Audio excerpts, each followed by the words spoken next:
Hello, authors, book lovers, and storytellers. Welcome to RM Hive.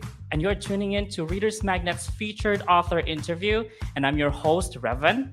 And today we have a very special guest. He's an author with 5 books under his belt. And right now we're going to talk about his book, Business Strategy Manual. Let's all welcome Dr. Bolutife Oluwadele. Hello, hi, Dr. Bolutife. Yes. Thank you, Thanks for joining Reverend. us today. How are you? I'm good. Thank you for having me. It's a pleasure. Yes. Thank Yes. you, Readers Magnet. You are doing a fantastic job. Thank you so Ah, very much. yes, we are actually honored that you're here.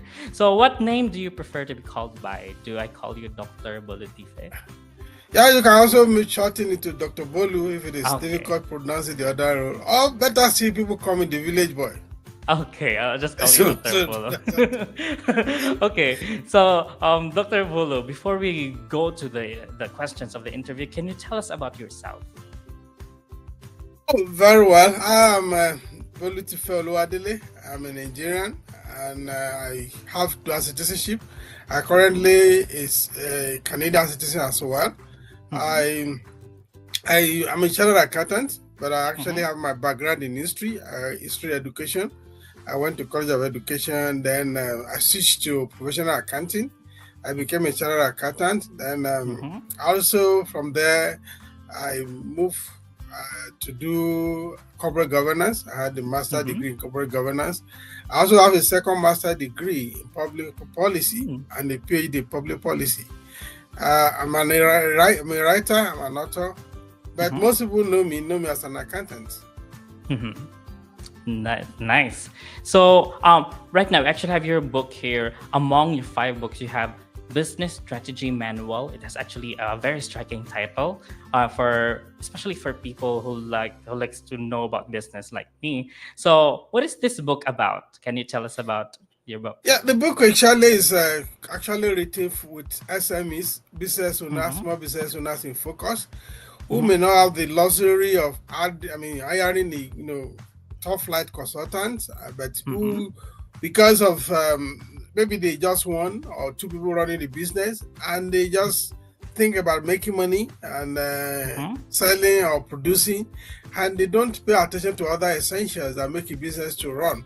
So with business strategy management, they tell you, okay, you are not just running business today. You want your Mm-hmm. business to be sustainable. You want your business to go into nearest future, and possibly you want to hand over your business to your offspring. But there are Yeah. basic blocks you must build, you must put in place, basic structure. The book is about encouraging you to build a system, so a Mm-hmm. system that can create not just profitability, that creates sustainability for your business. So you can, it guides you to evaluate your business, to know what you are doing, and Mm-hmm. to enable you to take decision on how you can do better. And most important, with the focus, okay, how can I continue in this business, for a Mm-hmm. long time, and maybe probably hand over the business to my offspring. So that is the whole essence of the business, with those small business owners in focus. That okay, and it's very handy so that you can put it, you can read it. It's written in simple language, so a lot of technical jargons were avoided, so that no matter what your level of education, you can pick the Mm-hmm. book and read it. So it is for business owners or aspiring business owners to know. Those things that you need to do. So, we used to say that accounting is the language of business, and I've been Mm-hmm. practicing accounting for a while, and I've been consultant to a lot of business, especially startup businesses, even Mm-hmm. from registration to setting up the system, everything. I've done all that for small businesses, and of course, because I've run businesses, some failed, some with Mm-hmm. moderate success. So I also understand how not to run a business.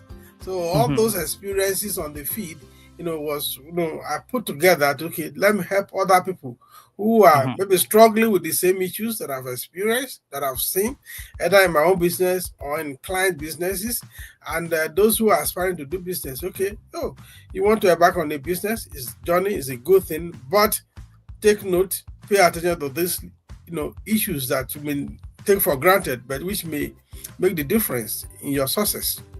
Yes. So it's for aspiring business owners as well. So experienced and aspiring business Yes, owners. That's actually very perfect. exactly. Yes. Thank you. So what inspired you to write this book? What inspired me to write this book? Sometimes in 1994, I actually Mm-hmm. started a column. I was working in newspaper. I Oh. was a principal accountant then, and an editor approached me that, will I want to take a column Mm-hmm. on Sunday? I said, why not? It's okay. You give me a column that I should name it the way I want, and Mm-hmm. I named the column "Talking Business" with Mm-hmm. Lawrence, as I was then known. So I was writing that, and people were, the response was good. The business community were, gaining a Mm-hmm. lot of insight in it, and I ran that column for about 13 weeks, Mm-hmm. and somehow along the line, the powers that be say, look, hey, this guy should stay in his account department. That if I want to become a writer, I should change department from accounting to become a journalist. And I said, no, I don't Mm-hmm. want to become a journalist. I'm an accountant. I love my accounting. Yeah. And besides, I was writing about business, writing about accounting. I was just sharing my knowledge, my experiences as an accountant with the public. And Mm-hmm. they were buying into it. So they kind of shut down the column that time. So that was 1994. And Mm-hmm. after some while, I decided to pick up writing. So I was writing in newspaper again. I started Mm-hmm. publishing, sending articles to newspaper in Nigeria, back in Nigeria. And Mm-hmm. one day, one of the editors called me and said, look, this thing you are writing about business, they are very good. But, it's like most businesses cannot practice what you are writing because they don't Mm-hmm. have the capacity, and many of them, they cannot even hire consultant to do it for them. That Mm-hmm. you know I remember the article I wrote, that was why businesses fail, why Mm. do business Okay. fail and all that. Uh-uh. And when he had that conversation with me, I started thinking, okay, what else can I do to help people? Maybe, okay, they are gaining insight from my writing, on my Mm-hmm. write-up, on my articles in newspapers, but they cannot afford to put up a system in Mm-hmm. place, and many of them could also not hire a consultant to do this for them. So, okay, what will I do? First, I opened a YouTube channel which I call the Mm-hmm. Village Boy Academy. It stayed Mm-hmm. there, and I said business tips, and I sometimes 5 minutes video, sometimes 20 minutes, sometimes 15 minutes. I also noticed that there are a lot of people don't, who are not watching. Some watch, some don't watch. I said, okay, Mm-hmm. why not compile all this idea in a book that Yeah. is easy to read, that somebody can, maybe you are flying from California to New York, don't want Mm-hmm. to sleep, it can be your companion, or maybe during those time your schedule is not busy, you can pick a chapter or two and read. Mm-hmm. So that was the inspiration behind the book. And Mm-hmm. before that, it was actually my fourth book. I've written other books, Uh-huh. and I said, okay, I mean, most my working life, I've practiced as an accountant. I said, okay, if I'm writing books and I don't write any book that is Uh-huh. accounting related, that I'm doing a disservice to my profession. So that's another thing that inspired me. So yeah, those are the issues. My previous experience as a columnist, then Mm-hmm. the editor who spoke to me, that how can I help SMEs owners who may not have the luxury of hiring a consultant, to gain insight into what I'm writing about. Mm-hmm. So that was all those things combined together, you know, to Yes. write the book. Yes, it's actually really good, interesting to know that you have transitioned from a writer, from a columnist to this business writer. It's really good to hear that. So Thank you. says so you are Dr. Bolo. So yeah, actually I have a PhD. So as a PhD holder, what is your work schedule like when you're writing? Do you dedicate certain hours or days when writing? Do you have routines, especially that you have 5 books now? Yeah, the truth is that I don't really have a routine for writing, Mm-hmm. because uh, there are times I just jump off of my bed Mm-hmm. with ideas, and I just pick my laptop and I start writing. Oh, it So there just are the times I ideas take get in there. yes. I mean, sometimes more of inspiration and all that. Uh huh. There are times I walk on the path, maybe take a walk within the community, and Mm-hmm. idea just flash into my mind. And the next Mm-hmm. thing, I come back home, I pick my Mm-hmm. laptop, I start writing. Or sometimes I try to even put idea on my phone as I was walking the tray, as like hiking. So there are a lot of things. Sometimes I also listen. I maybe just be watching a program on TV, Uh-huh. an idea could just come. And Uh-huh. because if you my writing, I write prose, I write poem. Uh-huh. I mean, is Any my any writing genre. covers a Okay. lot of things. I write as a historian, I write as a policy person, I write as an accountant, I Mm-hmm. write as a poet. So I do all those things depending on how it comes. So I don't have a specific routine, but it's like Oh, okay. I write as regular as I can. Oh, So yeah. that's really nice that you just follow the inspiration that just gets inside your brain, especially if you're watching TV and you just have to get the laptop and write it down, right? So Yeah. interesting. So, what do you think your readers will take away after reading this book? You see, one of the things you will take away is in schools, what they teach us is how to run a successful business, Mm-hmm. how to be a good business owner. Mm-hmm. What I try to teach is how not to run a business, Yeah. and they don't teach that in schools. Go to Yeah, any actually. most business Yeah. school and everything. Nobody will teach you how not to run. They will teach you how to run. Oh, 5 principles of being a successful business Yeah. owner. Five. Yes, they are good. Those things are Yeah. fantastic. But I say, look, why is nobody telling us the other side of the story? How not to run a Yes. business. So Correct. if you read my book, you will get insight on what not to do. Things you Yes. can do that will hurt your business. That is those things combined together. And you Yes. also gain insight about those things that you take for granted that actually could hurt your business. You will learn that, oh, these things, if you don't do this, you don't do this. Even when you do this, you don't do this, your risk, your success may be limited because you have not done this, you have not done that. Yeah. So, yeah, how not to do business, how not to run a Yes. business. So, That's right. you gain that Some of very, us, yeah. yeah, Yeah. very Some of us, fundamental. yes. Some of us like very young business aspiring business owners, we actually love to read books that teach us how to do the business because it's not being taught in school. So Yeah, yeah. So thank you so much for that. And you're then welcome. do you have specific chapters that is difficult to write? Have you encountered difficulties writing?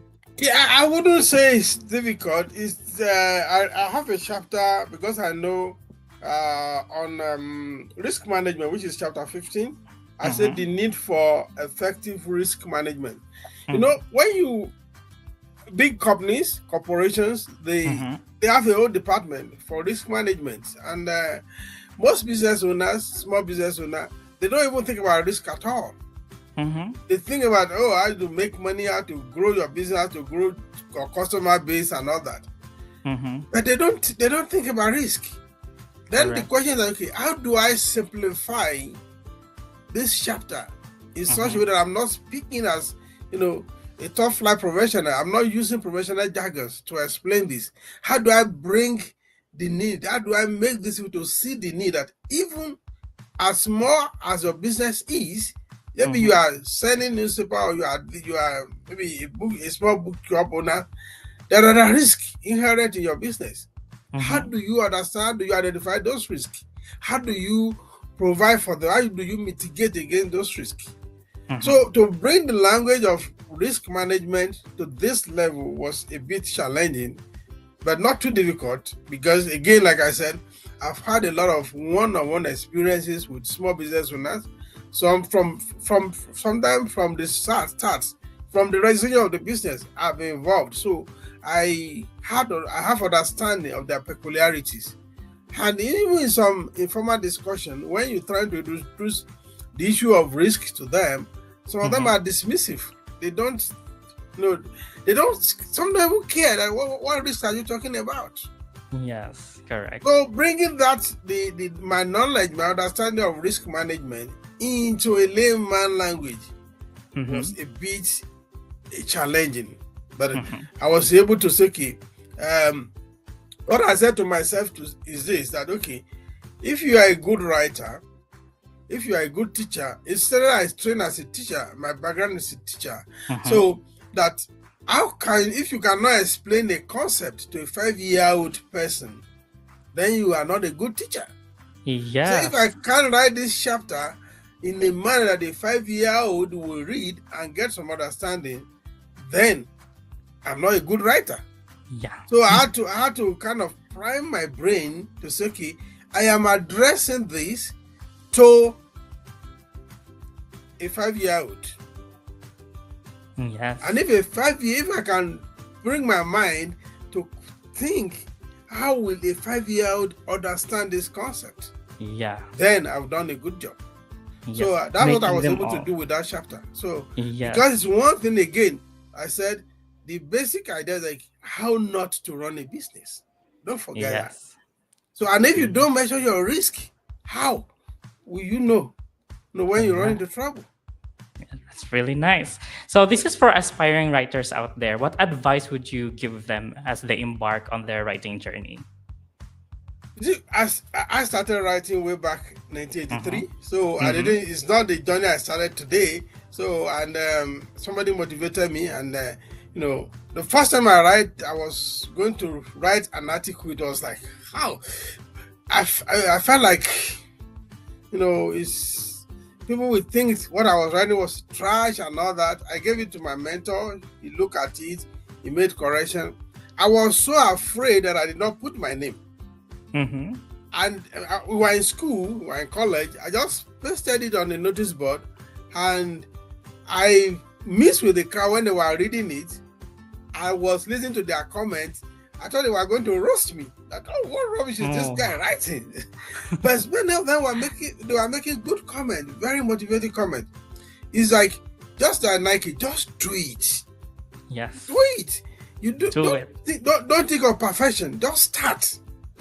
Yes. Start. There are sometimes I write and I feel this writing is not too good, and I post it online, and wow, people start, even who know me, start calling me or sending messages to me. Oh, it's like you have me in mind in writing this. Thank you for writing this. I say, what? I didn't want to post this. So just do it. If you want to write, just keep writing. Forget about perfection. You will never today I don't still see myself as being perfect, but I keep writing. Just keep writing. So, and when you are writing, make sure you keep what you are writing. Build up whatever you can write. Then at a point, sit down and start compiling them. Yes. Before you know it, people may write for like 2-3 years, and what they have written may be sufficient to produce 3 books. Mm-hmm. But because they are not compiling these things, they put them in scattered places. There are times whereby you just sit down, you have a concept of a book, and you write it from beginning to the end. There are times you sit down, you do a compilation. If it is difficult for you to do that, first, if you have been writing for some time, compile what you have been writing. And if it makes sense to have a book, why not? Give it a shot. So, we're actually running out of time now. So let's just talk about, do you have other projects that we need to look forward to? Yes, apart from this, I have this book we are talking about. Yes. I have other ones. This is one by my quest for Nigeria Rebirth. Nigeria's I have this. This is Auditor of Politics. This is poetry. Then I have this is my first book, Thoughts of a Village Boy. This is a compilation of many of my writings on many subjects and all that. Then I have other one that is just out now, but I don't have the physical copy now, which I call Back to the Future. Back to the Future. Back to the Future is unique because it was written in Pidgin English. Pidgin English is a kind of which we speak in Nigeria, which is a kind of adoration of English language and local languages. So I wrote that one in pure Pidgin English. It's a dialogical poetry too. Then I have another major project on the pipeline, which I call Sacred Crossroad. Sacred Crossroad. Yeah, balancing faith, culture, and modern life. Balancing faith, culture, and modern life. That's a major project. It's coming on the way. I have other ones. Apart from this businessman, I'm working on 2 books on budgeting for business owners. Budgeting made easy for busy business owners. I'm also working on cash flow management for Mm-hmm. eco-friendly business owners. This is I'm already thinking of green economy. This is about speaking to green economy. How do you manage your cash flow in green economy? That's more like speaking to the future. So these Uh-huh. three projects, they are on the pipeline. And the Nice. other ones, let me just the other two which I don't want to mention now, that Oh, are still on the secret pipeline first. because they yeah. That's nice. So, where can we find these books? Where can we find your book, Business Strategy Manual, and all the other Yeah, books? it's on Amazon. Just Okay. So they're on if you Google Amazon, my Barnes and name, Bolutife Noble. Oluwadele on Amazon, all my books will come up. Okay, so it's going to be available on Amazon, Barnes and Noble, and your Yeah. website, correct? If you go to our website also, which will also direct you to Amazon, most likely. Okay. Then if you are in Nigeria, for those in Nigeria, they know I have some people distribute for me in Nigeria. I have their name, which I normally post on my Facebook. I have a Facebook page too, the Village Boy Academy on Facebook. Mhm. So Facebook page, The you Village get all Boy those Academy. information there. You see the list of those who have my book, who distribute my book in Nigeria. Then, of course, if you want to learn more about business apart from the book, go to my YouTube channel, the Village Boy Academy. The Village Boy Okay. Academy give you business tips on so many issues. Many of these is beyond what is in the books, and that one keeps on. I just finished a three free webinar series on cash flow on that Mhm. YouTube. So go there, you watch. You have a lot to learn. And Okay. when you go there, make sure you subscribe, you share with your friends, and Okay. make comments. I will respond to your comments on YouTube. Yeah, so that's the Village Boy Academy on YouTube. The Village Boy Academy on YouTube. Yes, Yes. there are a lot of beautiful ideas about businesses there. Okay, so it has been an awesome time with you, Dr. Bulu. Thank you so much for joining us here today. So, all right, Thank you guys, for Dr. having me. Bolutife Oluwadele, or Dr. Bulu, everyone, get your copy Anyone of Business. that is convenient for you. Get your copy of Business Strategy Manual on Amazon, Barnes and Noble, and his website www.thevillageboy.com. So that's www.thevillageboy. It's on the screen.com, thevillageboy.com. So, and once again, thank you for spending time with us, Dr. Bolo, on Reader's Magnet. Thank you for having me again. Okay. Readers So, guys, Magnet, you are doing a wonderful job. Yes, thank you so much. So, guys, let's open the pages and unravel the secrets of your personal odyssey. And I believe that your ink never runs dry. So, tell your story, you storyteller. So, this is your host again, Revan. And as we say it here in Reader's Magnet, we share your story with the world. Bye. Stay awesome. Bye bye.